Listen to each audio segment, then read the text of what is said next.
उस सुबह हवा में एक अजीब सी खामोशी थी, ऐसी खामोशी जो किसी आने वाले तूफान से पहले होती है। जिले की आईपीएस अफसर अनन्या शर्मा अपनी मां सुनीता देवी के साथ बाजार की चहल पहल से गुजर रही थी। उसकी वर्दी का रौब भी उस भीड़ में कहीं खो सा गया था। तभी अनन्या की नजरें सड़क के दूसरी तरफ एक बरगद के नीचे बैठी एक परछाई पर ठहर गईं। एक झुका हुआ शरीर, फटे पुराने कपड़े और हाथों में जूते पॉलिश करने का सामान। वह चेहरा धुंधला था पर जाना पहचाना सा लगा। एक पल के लिए अनन्या का दिल जोर से धड़का, जैसे उसने अतीत का कोई भूला हुआ पन्ना पलट दिया हो। उसने तुरंत अपनी मां का हाथ पकड़ा। उसकी पकड़ में एक अर्जेंसी थी। मां उस तरफ देखिए। अनन्या की आवाज में एक कांपता हुआ यकीन था। यही मेरे पापा हैं, है ना?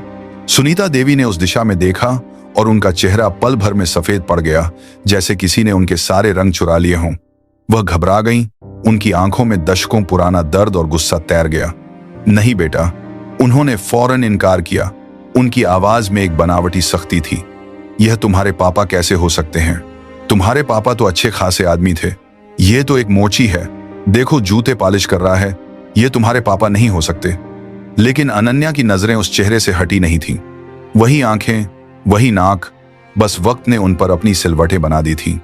नहीं मां, आपने जो फोटो मुझे दिखाया था वही चेहरा है, अनन्या ने जिद भरे स्वर में कहा। उसका दिल इस सच को मानने के लिए तड़प रहा था। मुझे पता है आप झूठ बोल रही हैं।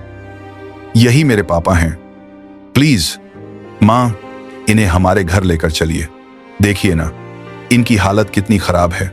इतने में जूते साफ करते करते उस शख्स की नजर सुनीता पर पड़ी। वह आलोक थे। उन्होंने अपनी पत्नी को देखते ही तुरंत पहचान लिया और फिर उनकी नजर अपनी बेटी पर पड़ी, जो अब एक जवान रौबदार पुलिस अफसर बन चुकी थी। शर्म और ग्लानि के एक गहरे समंदर ने उन्हें डुबो दिया। उन्होंने फौरन अपना सिर झुका लिया, जैसे वह उस जमीन में समा जाना चाहते हों। यह सब अनन्या अपनी आंखों से देख रही थी। उसके शक को अब यकीन की मुहर मिल चुकी थी। यही उसके पापा थे। लेकिन सुनीता उसे वहां से खींचते हुए ले जाने लगी, जैसे वह उस सच से भाग रही हो। यह तुम्हारे पापा नहीं हैं, वह लगभग फुसफुसा रही थी। तुझे गलतफहमी हो गई है, चल घर चल। मगर अनन्या ने अपना हाथ छुड़ा लिया।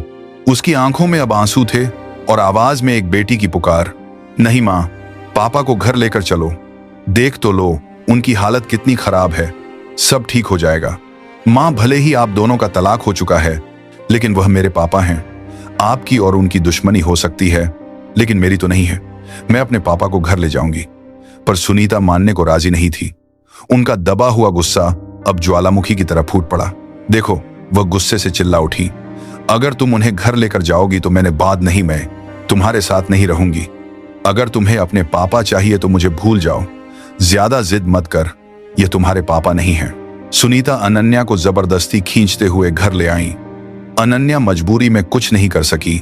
मां के गुस्से और अपने दिल के दर्द के बीच वह पिस रही थी और चुपचाप उनके साथ चली गई। सड़क के उस पार आलोक यह सब देख रहे थे। उनकी आंखों के सामने उनकी बेटी उनसे दूर जा रही थी, ठीक वैसे ही जैसे सालों पहले चली गई थी। उनके मन में ख्यालों का एक बवंडर घूम रहा था। मेरी बेटी कितनी बड़ी हो गई है। काश मेरी बेटी मेरे पास होती तो शायद मेरी ऐसी हालत ना होती। खैर, कहीं ना कहीं गलती मेरी ही है। मेरी ही वजह से आज मैं इस हाल में जी रहा हूं। यह सोचते हुए उनकी आंखों से आंसू की एक बूंद टपक कर उस पुराने जूते पर गिर पड़ी, जिसे वह पॉलिश कर रहे थे। उन्होंने उसे पोंछा और फिर से अपने काम में लग गए, जैसे उस काम में डूबकर वह अपनी जिंदगी के सच को भुलाना चाहते हों। घर आकर अनन्या का सब्र का बांध टूट गया। उसने अपनी मां से पूछा, मां, आप झूठ क्यों बोल रही हैं? वही मेरे पापा हैं। आप उन्हें घर क्यों नहीं लाना चाहती? मुझे अपने पापा से मिलना है। लड़ाई अगर आप दोनों की हुई है, आप दोनों के बीच दुश्मनी है, तो आपका रिश्ता खत्म हो गया। मेरा थोड़ी हुआ है। मैं अभी भी उनकी बेटी हूं। मुझे अपने पापा से मिलना है। प्लीज मां, मुझे मेरे पापा से मिलने दीजिए। अनन्या ने अपनी बात आगे बढ़ाई। उसकी आवाज में अब एक अफसर का नहीं, बल्कि एक बेटी का दर्द था। मां, बताइए ना, आप दोनों के बीच क्या हुआ था, जिस वजह से आप लोगों का तलाक हुआ? मुझे तो कुछ याद नहीं है, लेकिन अगर आप बता देंगी तो शायद मैं उन सारी चीजों को सुलझा दूं और हम सब फिर से नई जिंदगी शुरू कर सकें। प्लीज मां, मुझे बता दीजिए। मैं अपने पापा को इस हालत में नहीं देख सकती। मैं एक आईपीएस अफसर हूं और मेरे पापा आज मोची का काम कर रहे हैं। यह मुझे बिल्कुल बर्दाश्त नहीं है। अगर आप पापा को घर नहीं लाएंगी और आप दोनों के बीच की दूरियां खत्म नहीं होंगी तो मैं भी इस घर में नहीं रहूंगी। अब फैसला आपके हाथ में है, आपको जो करना है कीजिए, लेकिन मुझे अपने पापा को घर लाना ही है। सुनीता देवी ने अपनी बेटी की तरफ देखा। उनकी आंखों में गुस्सा और बेबसी का मिला जुला भाव था।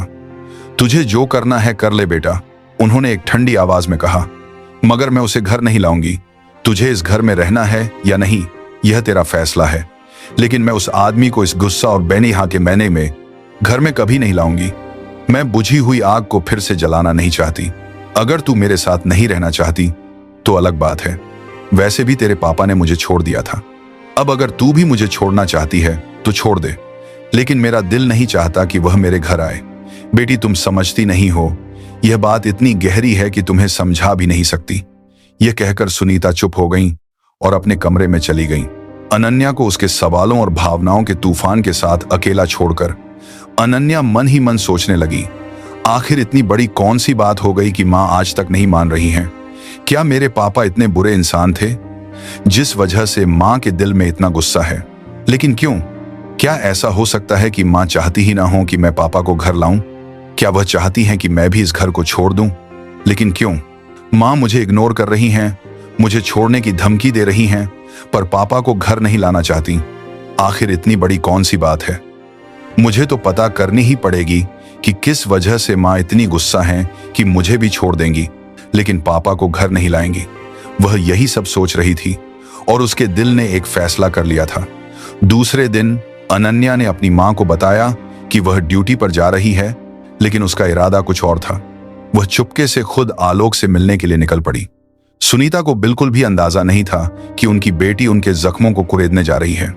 आईपीएस अनन्या अपनी गाड़ी में बाजार की ओर निकल चुकी थी। वह जैसे ही बाजार पाधा पहुंची, उसने देखा कि उसी जगह पर उसके पापा फिर से जूते पॉलिश कर रहे थे, दुनिया की भीड़ में बिल्कुल अकेले। अनन्या तुरंत पास जाकर खड़ी हो गई। उसकी परछाई आलोक पर पड़ी। आलोक ने नजर उठाई और अपनी अफसर बेटी को सामने खड़ा पाया। अनन्या ने अपनी भावनाओं पर काबू रखते हुए पूछा, आपका नाम क्या है? आलोक ने एक पल के लिए अपनी बेटी को देखा और फिर नजरें झुका ली। मेरा नाम आलोक है, उनकी आवाज में एक हार थी। अनन्या ने अगला सवाल किया, आप रहते कहाँ हैं? आलोक ने एक उदास मुस्कान के साथ कहा, मेरा कोई घर बार नहीं है, मैं यहीं सड़क पर रहता हूं, मेरा कोई नहीं है। यह सुनकर अनन्या की आंखों में आंसू आ गए, जिन्हें उसने बड़ी मुश्किल से रोका। आप मुझे पहचानते हैं? उसने उम्मीद से पूछा। आलोक ने शर्म से सिर झुकाते हुए कहा, नहीं, मैं आपको नहीं जानता। आप कौन हैं? मुझे क्या पता? अनन्या मन ही मन सोचने लगी, पापा झूठ क्यों बोल रहे हैं? मुझे तो पहचानते होंगे, क्योंकि उस दिन मां के साथ उन्होंने मुझे देखा था।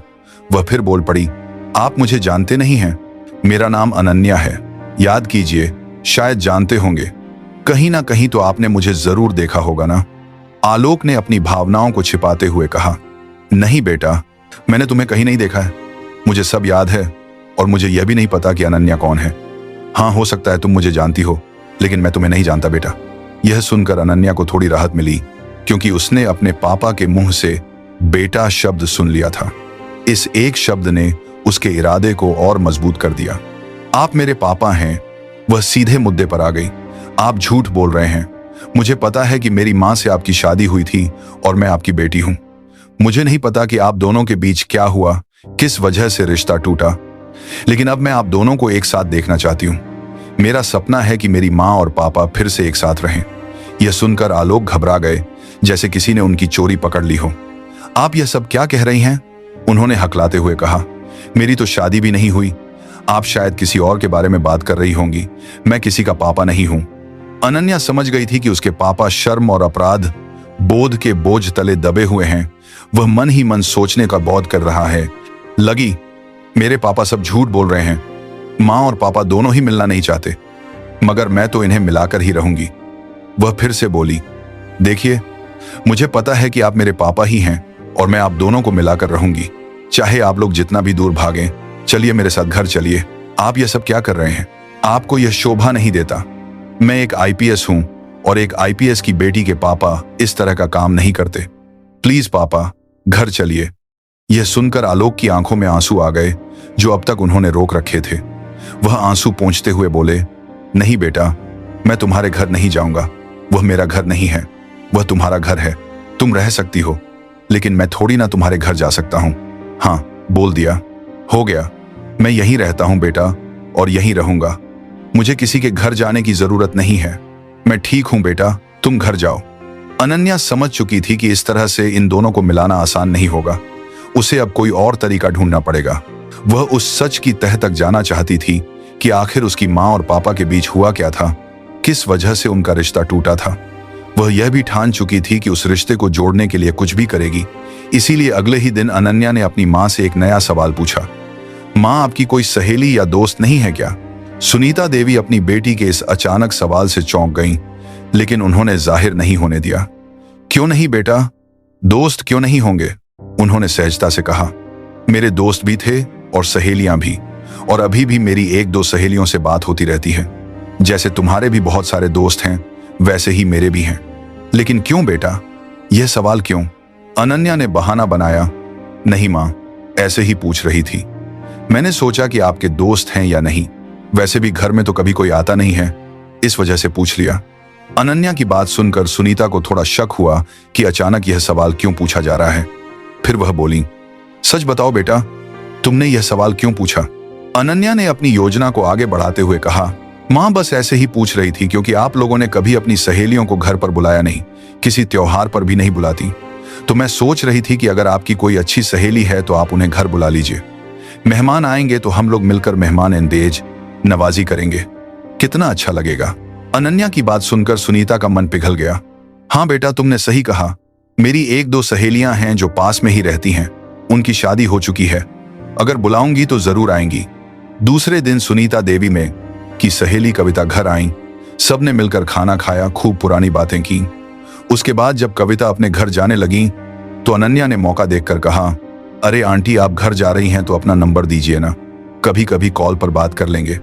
कविता ने खुशी खुशी नंबर दे दिया और अनन्या ने वह नंबर अपनी डायरी में नोट कर लिया। अगले दिन अनन्या ने कविता को कॉल किया। आंटी, क्या मैं आपसे मिल सकती हूँ? उसने बिना भूमिका बांधे कहा। मुझे आपसे कुछ जरूरी बातें करनी हैं। आप कहाँ हैं? मुझे कहाँ आना होगा? कविता हैरान हुई। क्यों बेटा, किस बारे में बात करनी है? फोन पर नहीं बता सकती? अनन्या ने जोर देकर कहा। नहीं आंटी, ऐसी बात नहीं है, लेकिन मैं आपसे मिलकर ही बात करना चाहती हूँ। यह बहुत जरूरी है। क्या मैं आपके घर आ जाऊं? कविता ने हामी भर दी। हाँ बेटा, अगर घर आना चाहती हो तो आ जाओ। जो भी बात करनी है कर लेंगे। अनन्या कविता के घर गई और सीधे अपने दिल की बात पूछने लगी। आंटी, मुझे यह बताइए कि मेरी माँ और पापा का तलाक क्यों हुआ? क्या वजह थी कि दोनों अलग हो गए? और मेरे पापा की हालत इतनी खराब क्यों हो गई कि वह सड़क पर बैठकर जूते पालिश करने लगे?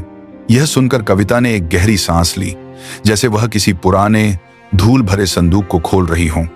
उन्होंने बताना शुरू किया। जब तुम्हारी माँ और पापा की शादी हुई थी तो शुरू का 1 साल सब कुछ बिल्कुल ठीक था, सपनों जैसा। फिर तुम्हारा जन्म हुआ। तुम्हारे जन्म के 1 साल बाद जिस कंपनी में तुम्हारे पापा काम करते थे, वहीं एक लड़की थी। तुम्हारे पापा का उस लड़की से अफेयर चलने लगा। यह रिश्ता लगभग 2 साल तक चला। उस लड़की ने तुम्हारे पापा को बहुत लूटा। ना जाने किन किन तरीकों से उसने तुम्हारे पापा के सारे पैसे ले लिए। यहां तक कि तुम्हारे पापा इतने पागल हो गए थे उस लड़की के चक्कर में कि उन्होंने अपनी कुछ संपत्ति भी बेचकर उसे दे दी। लेकिन तुम्हारी मां को यह सब बिल्कुल भी नहीं पता था। जब तुम्हारी उम्र 4 साल की हुई तब तुम्हारी मां को उस लड़की के बारे में सच्चाई पता चली। इसके बाद तुम्हारी मां और पापा के बीच नफरत पैदा होने लगी। धीरे धीरे नफरत इतनी बढ़ गई कि दोनों एक दूसरे का चेहरा देखना भी पसंद नहीं करते थे। इसी वजह से तुम्हारी मां ने तुम्हारे पापा से तलाक ले लिया। तुम्हारे पापा की हालत पहले बहुत अच्छी थी, लेकिन अब जो हालत है वह सिर्फ उनके अपने कर्मों की वजह से है। यह सुनकर अनन्या की आंखों से आंसू बह निकले। वह एक ऐसे सच का सामना कर रही थी जिसने उसके बचपन को छीन लिया था। वह रोते हुए बोली, आंटी, मुझे अपने पापा को घर लाना है। मुझे मेरी माँ और पापा को एक साथ मिलाना है। मैं अपने पापा को इतनी दुखी हालत में नहीं देख सकती। क्या आप मेरी मदद करेंगी ताकि मेरे पापा और मेरी माँ एक हो जाएं? कविता ने अनन्या के सिर पर हाथ फेरा। हाँ, मैं तुम्हारी मदद करूंगी, लेकिन कैसे? तुम्हारी माँ तो आलोक से बहुत नफरत करती है। वह तो उसे कभी अपना मानेंगी ही नहीं। अगर मैं कभी तुम्हारी माँ से इस तरह की कुछ बातें करती हूँ तो वह मुझे बहुत डांटती है और साफ कह देती है कि उनके सामने मैं उसका नाम भी जुबान पर ना लूं। अब मैं क्या कर सकती हूं? अनन्या ने आंसुओं को पोंछते हुए कहा, आप कर सकती हो। चलिए आज ही दोनों मिलकर पापा के पास चलते हैं और उन्हें घर लाते हैं। मानने वाले तो वे आसानी से नहीं हैं, लेकिन उन्हें मनाना ही पड़ेगा। उन्हें राजी करना पड़ेगा कि घर जाना ही होगा। शायद वह घर आ जाएं। कविता उसकी हिम्मत तान जबी आपके लोगों देखकर बोली, ठीक है, अगर तुम चाहती हो तो चलो कोशिश करके देखते हैं क्या होता है। फिर दोनों मिलकर आलोक के पास पहुंचती हैं। कविता ने बात शुरू की, देखिए मैं समझती हूं कि आप किस हालत में हैं। मैं जानती हूं कि आपका मन नहीं है, लेकिन अपनी बेटी के लिए तो आप घर जा सकते हैं। क्या आपको नहीं दिख रहा कि आपकी बेटी आपसे मिलने के लिए कितनी तड़प रही है? क्या आप उसकी बात नहीं मानेंगे? अनन्या रोते हुए बोली, पापा आपको घर जाना ही पड़ेगा। मुझे अच्छा नहीं लगता कि आप यहां इस तरह छोटे काम करें। मैं एक आईपीएस हूं और यह आपको शोभा नहीं देता। मैं मानती हूं कि आपका और मां का रिश्ता अब नहीं है, लेकिन मेरा तो रिश्ता है ना। मैं आपकी बेटी हूं। पापा प्लीज घर चलिए, आपको घर जाना ही पड़ेगा। आलोक ने इनकार में सिर हिलाया, नहीं बेटा, मैं तुम्हारे घर कैसे जा सकता हूं? हाँ, मानता हूं कि तुम मेरी बेटी हो, लेकिन अब तुम मेरे पास नहीं हो। कानून के मुताबिक तुम अब सिर्फ सुनीता की बेटी हो और तुम वहीं खुश हो। मैं तुम्हें खुश नहीं रख सकता बेटा। मेरी इतनी हैसियत भी नहीं है कि तुम्हारी माँ के साथ फिर से जिंदगी बिताने के लिए तुम्हारे साथ जाऊं। तुम यह गापान बादी सब भूल जाओ और अपना काम करो। अनन्या मन ही मन सोचने लगी, पापा को घर ले जाने के लिए कुछ ना कुछ झूठ तो बोलना ही पड़ेगा, तभी वह मानेंगे। वह बोली, नहीं पापा, आप गलत कह रहे हैं। आप मेरे पापा हैं और मैं आपको अपने घर लेकर जाऊंगी। वैसे भी माँ ने आपको बुलाया है। उसने एक तीर चलाया। अब सब राजी हैं। प्लीज पापा घर चलिए। हम लोग अब खुश रहेंगे। कोई गलती नहीं होगी। हम लोग फिर से बहुत नई जिंदगी शुरू करेंगे। आप प्लीज मेरे साथ घर चलिए। अनन्या की झूठी बात ने काम कर दिया। यह सुनकर कि सुनीता ने उन्हें बुलाया है, आलोक के मन में एक उम्मीद की किरण जगी। वह मान गए और तीनों मिलकर घर चले जाते हैं। घर पहुंचते ही जैसे ही सुनीता की नजर आलोक पर पड़ी, उनका चेहरा गुस्से से लाल हो गया। वह अनन्या पर बरस पड़ी। यह कौन है बेटा? तुम उसे किस घर में लेकर आ गई? तुम्हारा दिमाग तो सही है ना? यह सब तुम क्या कर रही हो? मैंने तुम्हें मना किया था, फिर भी तुम यह सब कर रही हो। मुझे नहीं पता था कि तुम यह सब करने वाली हो, वरना मैं तुम्हें घर से बाहर ही नहीं जाने देती। सुनीता का गुस्सा देखकर आलोक का स्वाभिमान जाग गया और वह वापस जाने लगे। तभी अनन्या ने उन्हें रोक लिया। पापा, यह घर मेरा है, उसने मजबूती से कहा। आप कहीं नहीं जाएंगे। आपको कहीं जाने की जरूरत नहीं है। मैं आपको इस घर में रखूंगी और वैसे भी मैं आपकी बेटी हूं, कोई गैर इंसान नहीं। प्लीज पापा मेरी बात मान जाइए। माँ से माफी मांग लीजिए। मगर आलोक माफी मांगने को तैयार नहीं थे और ना ही सुनीता मानने को। तभी कविता बीच में बोली, सुनीता देखो, मैं जानती हूं कि तुम दोनों के बीच क्या क्या हुआ है और किस हालात से गुजरे हो, लेकिन अभी अपनी बेटी की वजह से तो तुम लोग मिल सकते हो ना। तुम्हारी बेटी अब बड़ी हो गई है और उसे अपने पापा के बिना जिंदगी अधूरी लगती है, इसीलिए वह यह सब कर रही है। तो प्लीज मान जाओ, तुम दोनों मिल जाओ, सबके लिए अच्छा होगा। फिर अनन्या रोते हुए अपनी माँ के आगे हाथ जोड़कर खड़ी हो गई। माँ, मैं आपके आगे हाथ जोड़ती हूँ, प्लीज आप दोनों मिल जाइए। मुझे कुछ नहीं चाहिए, बस आप दोनों की खुशी चाहिए। अगर प्लीज आप दोनों की खुशी चाहिए, आप दोनों मिल जाएंगे तो वही मेरी सबसे बड़ी खुशी होगी। अनन्या की आंखों में आंसू देखकर आलोक की आंखों में भी नमी आ गई। उनका सारा अभिमान पिघल गया। सुनीता भी अपनी बेटी का दर्द देखकर रो पड़ी। सालों का जमा गुस्सा, नफरत और दर्द आंसुओं के रास्ते बह निकला। फिर आंसू पोंछते हुए सुनीता ने धीरे धीरे आगे बढ़कर आलोक का हाथ पकड़ लिया। दोनों एक दूसरे के गले लग गए और उस एक पल में सालों की दूरियां मिट गईं। इस तरह अनन्या ने अपनी हिम्मत और समझदारी से अपने टूटे हुए परिवार को फिर से एक कर दिया और अपने पापा को वह सम्मान और घर वापस दिला दिया जिसके वह हकदार थे। वह एक बेटी थी, एक अफसर थी, एक बेटी थी, एक बेटी थी, और आज उसने दोनों ही किरदारों को पूरी ईमानदारी से निभाया था।